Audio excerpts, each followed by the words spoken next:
But the bottom line is any way you cut it, whether Bill's comments are accurate. I think also you have to think about the fact that there's no way we've seen the full flush out here.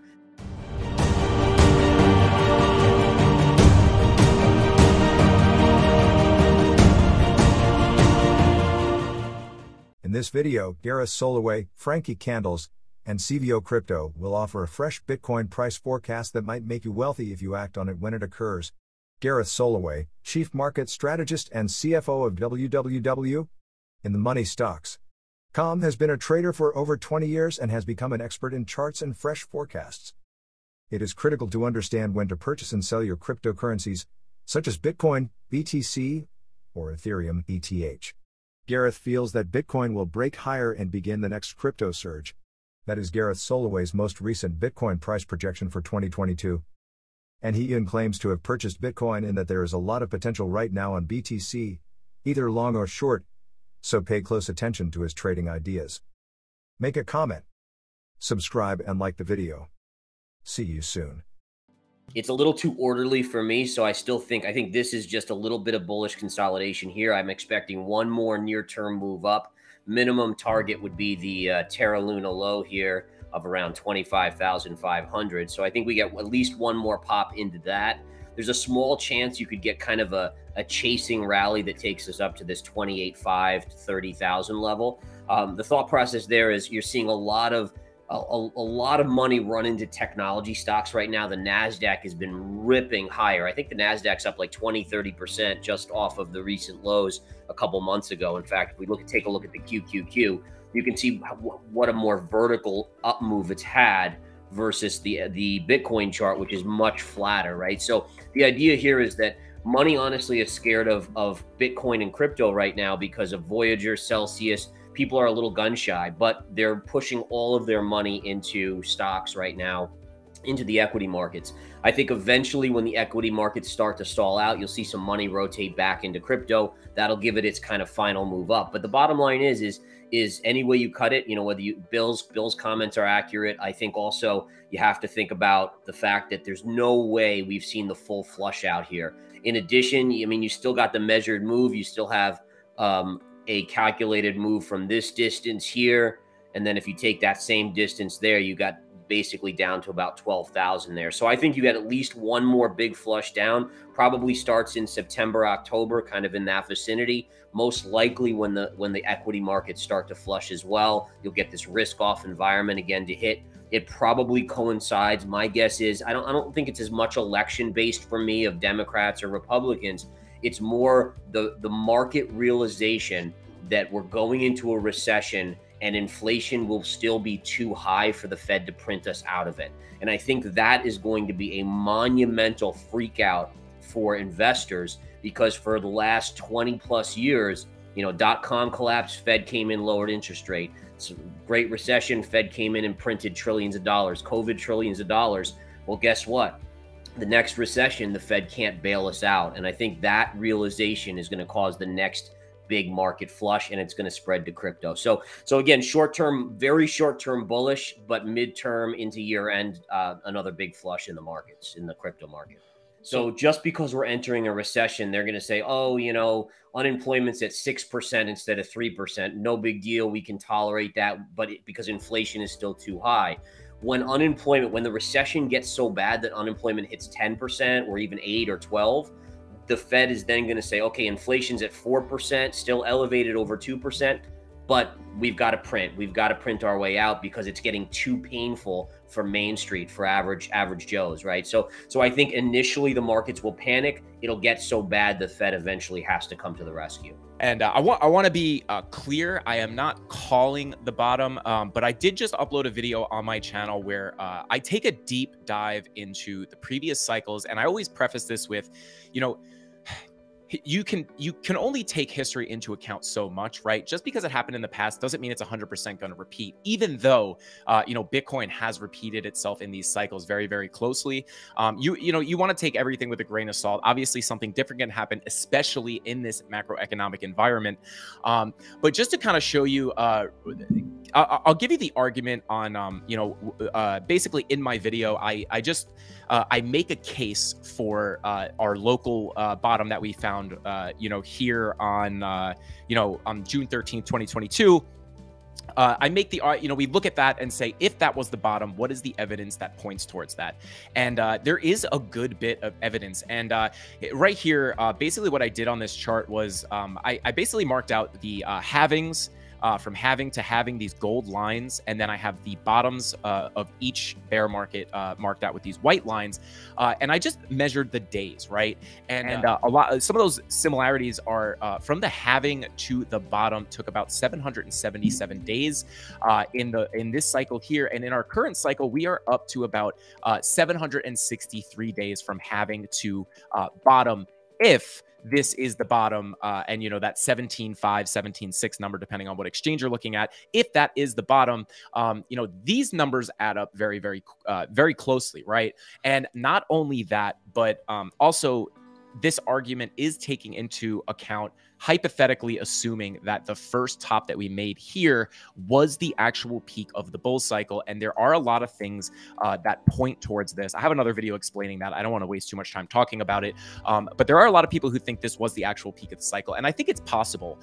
So in this specific video, I was making the argument that if this was the top, it is possible that we could have seen Bitcoin bottom out right here at about 17.5. And if you look from the all-time high to the bottom, it took about 427 days. And if you look at our all-time high here in 2013 to the bottom, it took about 413 days. But I do think people need, it is possible. Now, the big if, right? The big if here is the macroeconomics, right? Obviously, if something crazy goes on, I know the China-Taiwan tensions were rising. Something like this, something like the monkeypox, like we were talking about earlier, something like that could totally throw the charts right out the window. Could be a black swan. In that case, I would be looking to, those lower targets. That would be, for me, between about 14 and 10K, right? Also do have a point of control. When you pull a volume profile from the all-time low of the previous bear market to current price action, you do have a point of control, which is essentially where the most volume was traded given this entire range, right? We do have a point of control there at about $9,400, $9,500, which is very interesting because I know a lot of people are expecting this thing to go down to about 10K. So there's a little confluence to come lower. So if we break this value area high level right here at about 18,326, and we start to revisit these lows at about 17.5, 17.6, I do think it is possible to come down towards this point of control at about $9,500. 10K, give or take some, give or take a little bit up or down there. But again, very, very reliant on the macroeconomics, right? The charts can tell you a lot. I did think that was very, very interesting. When you look at all these cycles and where the bottoms have come in, they've all come in very similarly time-wise. But again, we are in very different times. I always tell people, you want to remember, every single Bitcoin bear market we've seen has happened in a macroeconomic bull run. So I guess to preface, right, the idea of like, your question is Bitcoin going up from here or whatever the case may be, right? And that's kind of a loaded question, I think, because even in the short term here, I could see us getting back towards that 19, 20K, like literally first, like right now. And I'll go over that in a second here. But looking over like a little bit of a higher time frame, this is the weekly chart. I've been comparing this to the NASDAQ for quite a while from back in the day here, right? So the correlation of just the price action alone, right? You could see a very similar pattern, which once again, like we all said, right, like not that this has to play out by any means, but if you were to throw Bitcoin's price over the NASDAQ back here in 2002, right, this would have been your 17,000 or your 20K high back in the day, 3K low, 14K high, Rona dump. You got your 65K first high, slightly higher high over here, 69, right? And then you got your rundown back test the previous all-time high, right? That would be if you just threw this over Bitcoin's price action today. After that, right, this is a weekly deal here, and we bounced from that low, and once again, weekly time frame, ran it back up and retested this range right here, basically ran it to the range low. We got the rejection, and we essentially just ranged it out in this region. And one thing I got noted here is that September 19th, this is as far as time and price would go, this would be the distribution. for the last run up. So this is a weekly level here. This is a round where I'd be looking for the bottom to either be in, or we'd realize that the bottom was already in right here, right? So and from here, you know, bouncing up and tagging back into this region, all aligns with, you know, zooming in a little bit here. We've got our overall range here, which comes back in at $30,100, right? So basically $30,900. So essentially that's like a 32K, 31K little run up. I know everybody's got their eyes on the golden pocket. You've got the 25K. I think Gareth refers to this as the Luna dump or whatever around that region as well, right? So this whole little region obviously is interesting.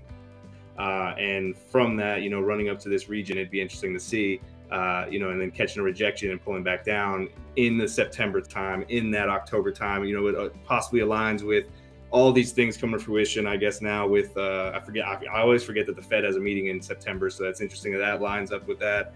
You've got now this, you know, new possible, you know, fog over the world, whatever the case is.